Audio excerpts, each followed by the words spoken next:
Hi there, and welcome to Boxing Media Hub, proudly sponsored by Falcon Contracting in partnership with Jam's Boxing Chat.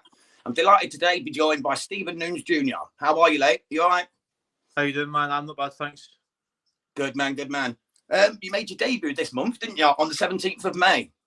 Yep, I did. Actually, only 3 miles from where I stay.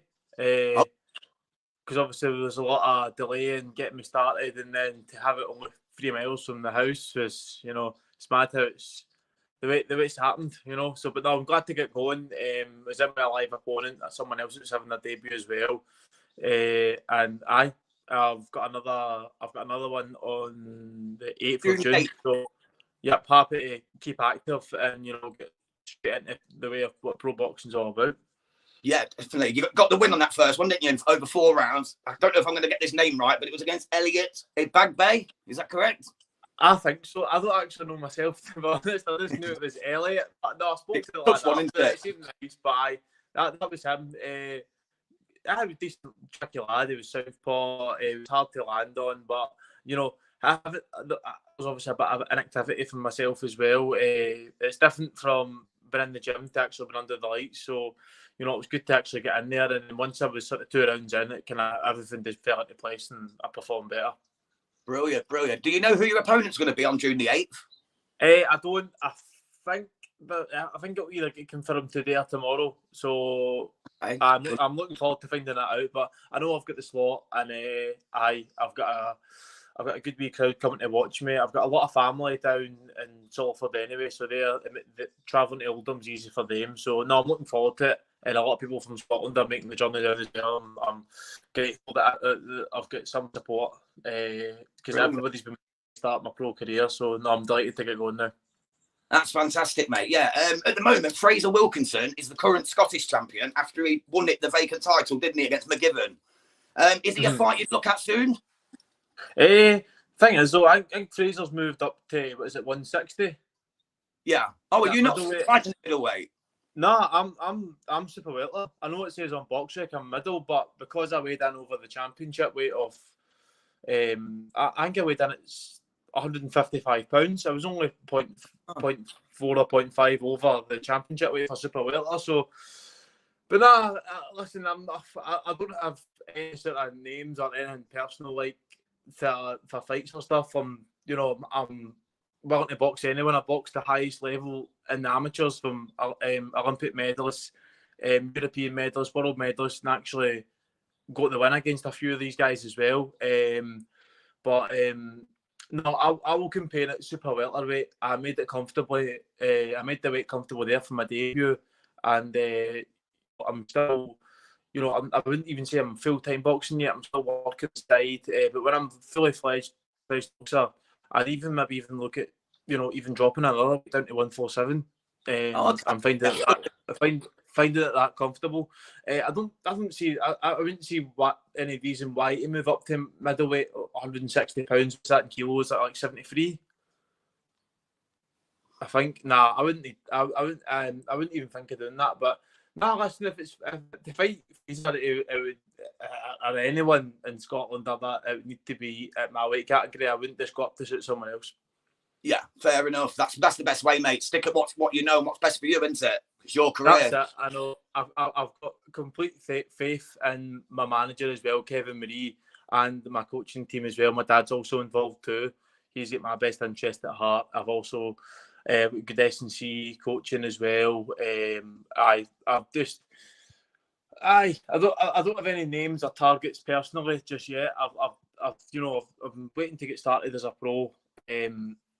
I'm willing to box anyone, whether no matter who they are, what weight they are, or anyone. It's up to my management team, it's up to my coaching team. I'm just going there and perform.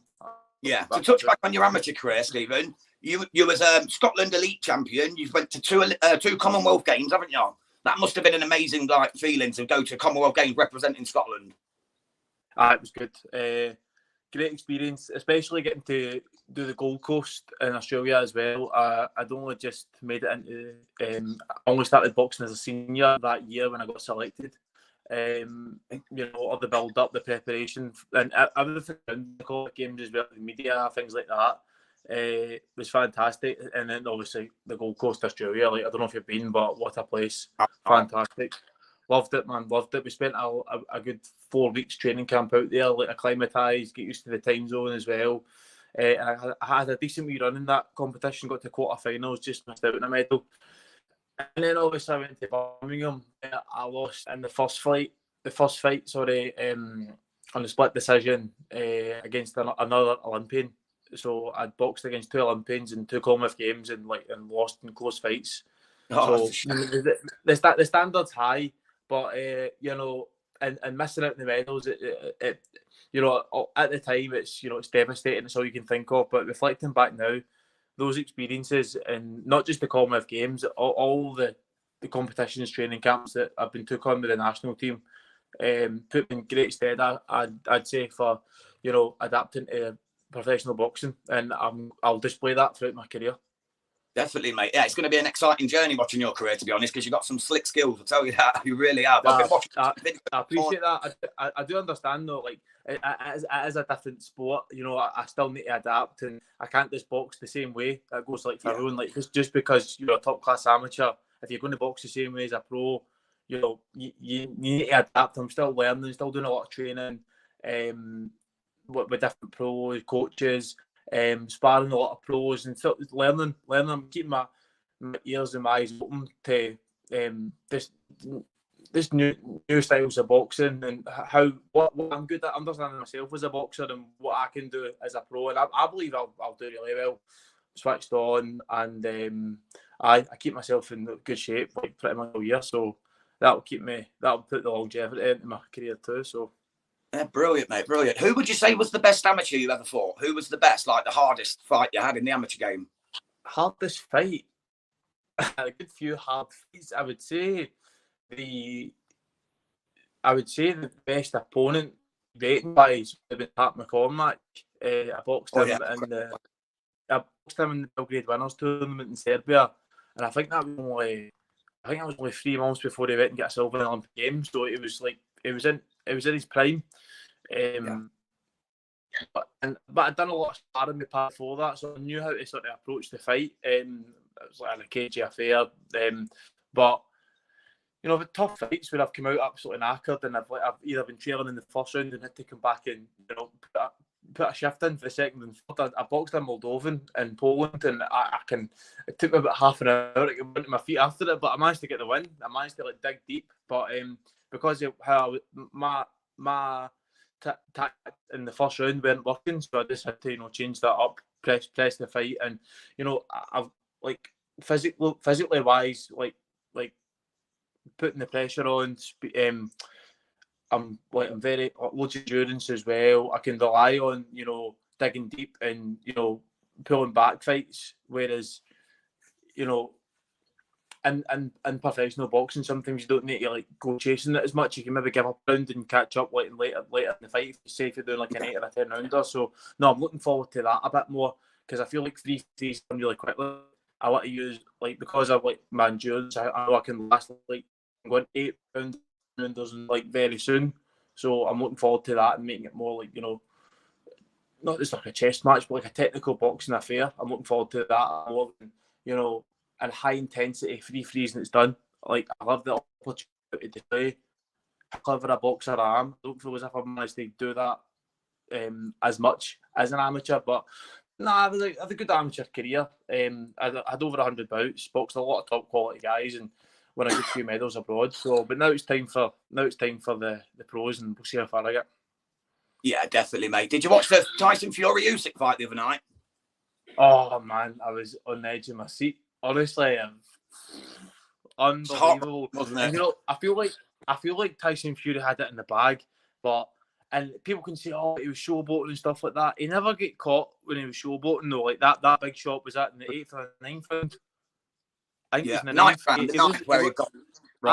It wasn't showboating during that. So I feel like Usyk was going to do it anyway. He was going to do it anyway. So it could have went either way. But there's no if it.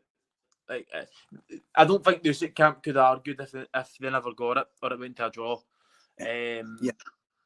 Aye, what a fight. Two high level operators, and it gives you that buzz. That was actually the day after I'd won my debut, so I was still on the sort of high. And then you're looking at the shows like that out in Saudi Arabia. Obviously, like Josh Taylor and Catterall was at the weekend there as well. And you're looking at these stadiums, and you know, like everything that surrounds these mega fights. This is honestly, it's where I want to be. I can see myself in the next few years headlining these shows, fighting for titles.